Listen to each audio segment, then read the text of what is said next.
Kemudian ikhwah fillah arsyadakumullah, sebelum kita melanjutkan kajian tafsir tarbawi kita sisipkan poin tarbiyah bil ahdath, merespon apa yang hari-hari ini sempat viral di media tentang ayam goreng widuran. Ya, ini tentu memalukan, mencoreng muka kaum muslimin yang ada di Solo Raya. Hampir 50 tahun kita ditipu. Ya. Dan ikhwah fillah arsyadakumullah, tetapi kita ambil positifnya. Bagaimana ini menjadi warning, menjadi lampu merah bagi kita semua tentang pentingnya kehati-hatian untuk memilih makanan-makanan yang halal, untuk lebih selektif, tidak sembarangan membeli makanan, apalagi yang berkaitan dengan sembelihan.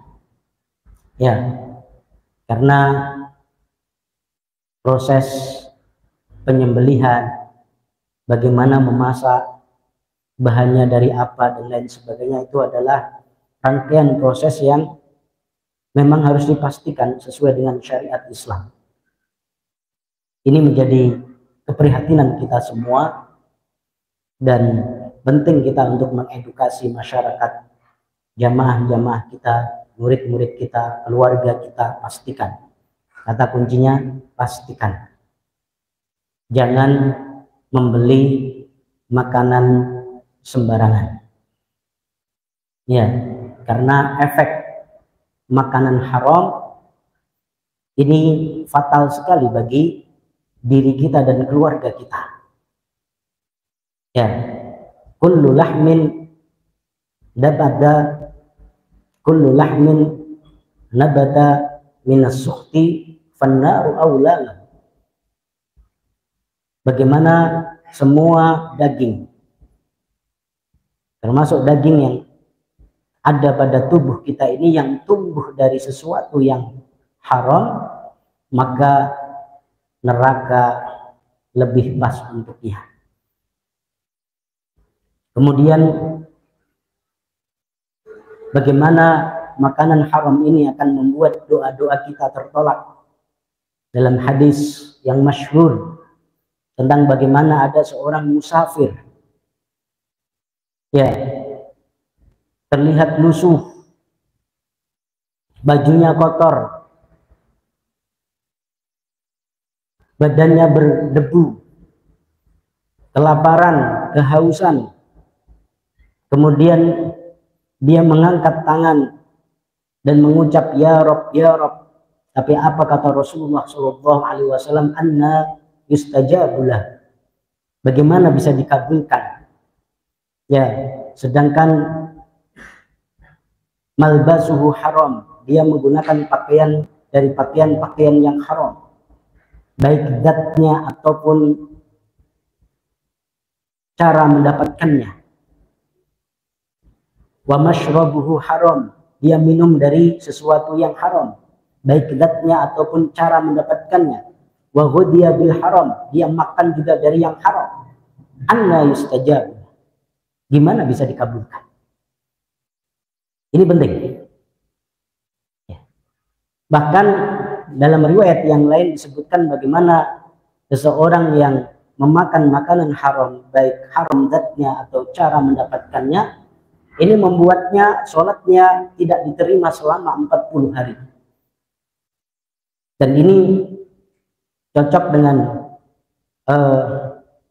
ilmu pengetahuan yang menjelaskan bahwasanya makanan masuk ke mulut manusia, kemudian diolah, dicerna dengan berbagai prosesnya, itu baru akan betul-betul tuntas keluar dari tubuh manusia membutuhkan waktu 40 hari.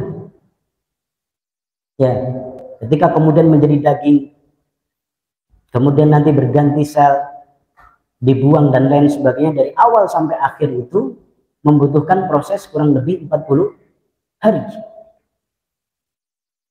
Kemudian juga dalam riwayat yang lain disebutkan man akalal haram asad jawarihuhu sya'a am aba ya'lam au lam ya'lam. Ini ngeri.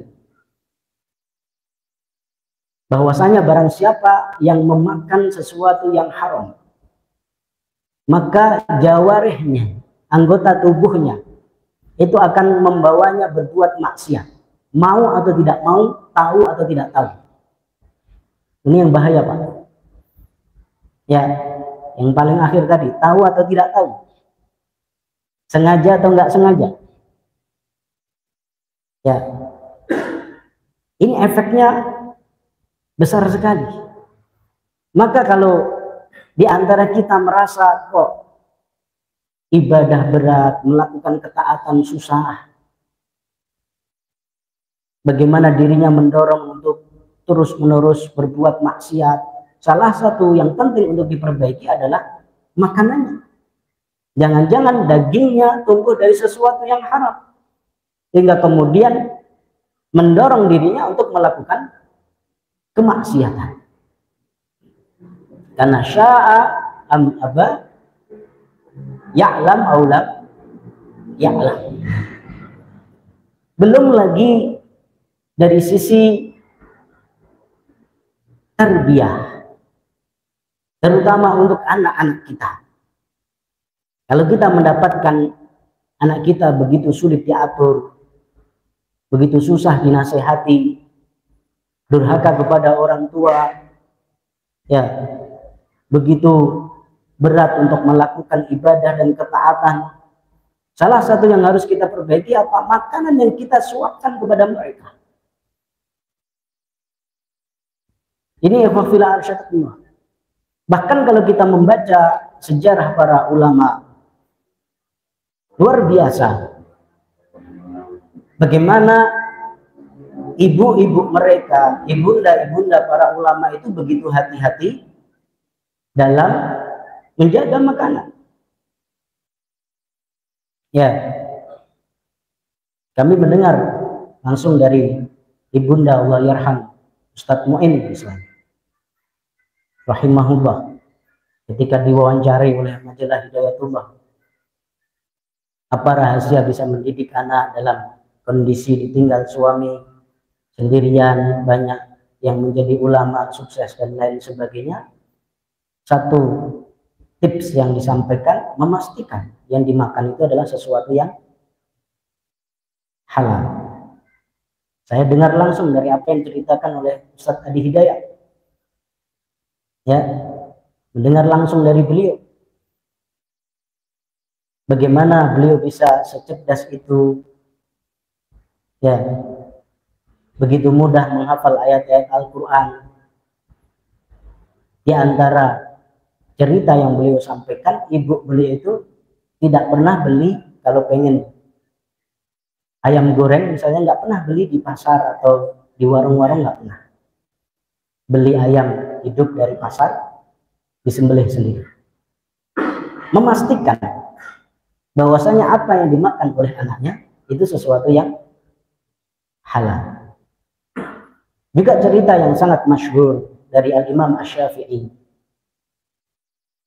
diceritakan oleh beliau mendapatkan cerita itu dari ibu beliau, di mana suatu saat ketika beliau sedang disusui oleh ibunda beliau, ibunda Imam Syafi'i, kemudian Imam Syafi'i ada keperluan, ya, beberapa waktu yang memaksa beliau untuk meninggalkan Imam Syafi'i yang masih bayi, masih menyusui. Dan ketika ditinggal itu, Imam Syafi'i menangis. Imam Syafi'i bayi menangis. Kemudian gantian disusui oleh tetangganya. Ya. Ketika ibunda beliau pulang dan tahu bahwasanya Imam Syafi'i itu disusui oleh tetangganya, apa yang dilakukan oleh ibunda Imam Syafi'i? Ya, dimuntahkan, dilogok, ya, dikeluarkan semua susu yang diminum dari tetangganya tadi. Maka kemudian Imam Syafi'i ketika pernah melakukan kesalahan atau lupa akan sesuatu, beliau menyampaikan ini mungkin disebabkan karena masih ada 1 tetes, 2 tetes susu yang tersisa dalam tubuhku dari tetangga tersebut. Ini terlepas tetangga itu baik atau buruk, tetapi memang begitulah ibunda Imam Syafi'i memastikan tidak ada sedikit pun minuman atau makanan yang masuk ke mulut Imam Syafi'i kecuali dipastikan kehalalannya, ya, dipastikan thayyib. Ini ikhwafillah arsyadullah, hingga kemudian lahirlah sosok seperti Al-Imam Syafi'i yang begitu luar biasa. Ini nggak sembarangan, makanan halal ini nggak sembarangan, efeknya besar. Ya, efeknya besar buat diri kita, buat keterkabulan doa kita, buat diterimanya ibadah kita atau tidak, kemudian buat keluarga kita. Maka penting kita mengedukasi masyarakat, mengedukasi jamaah kita masing-masing, di masjid masing-masing, di pengajian masing-masing, di keluarga masing-masing. Pastikan jangan sembarangan membeli makanan, ya, beli nasi goreng, beli kuitiau, apalagi Solo ini soalnya surganya kuliner, ya, repot jadi orang Solo ini kalau pas keluar kota. Ya, enak-enak makanan di Solo, tapi pastikan enaknya itu karena memang bumbunya mantap atau karena minyak babi. Ya, hati-hati, pastikan, kata kuncinya pastikan halal, pastikan setidaknya apa namanya yang punya muslim atau kopinya muslim dan lain sebagainya. Ya, ini momentum bagi kita dan momentum bagi kita untuk mengawasi antum semua dengan medsos antum berkewajiban, ya, dengan suara-suara antum berkewajiban untuk memantau makanan-makanan yang mencurigakan, yang terselubung dan lain sebagainya. Sampaikan kepada masyarakat biar lebih hati-hati. Ya, kemudian ini tentu menjadi momentum bagi para waliul amr, para pemerintah yang mempunyai otoritas baik di eksekutif ataupun di legislatif, bagaimana segera untuk membuat raperda tentang makanan halal versus makanan haram, ya, kemudian bagaimana mensosialisasikan itu dan diterapkan betul-betul, karena sekali lagi you are what you eat, Anda adalah apa yang Anda makan. Ya, kalau kita makan dari apa-apa yang haram, ya, sebagaimana yang disyaratkan oleh Rasulullah SAW tadi, kita sangat khawatir diri kita akan terus-menerus melakukan sesuatu yang haram. Ya, maka ikhwafillah arsyadullah, ini menjadi peringatan bagi kita dan kewaspadaan bagi kita semua, ya, untuk lebih hati-hati, lebih selektif dalam membeli makanan.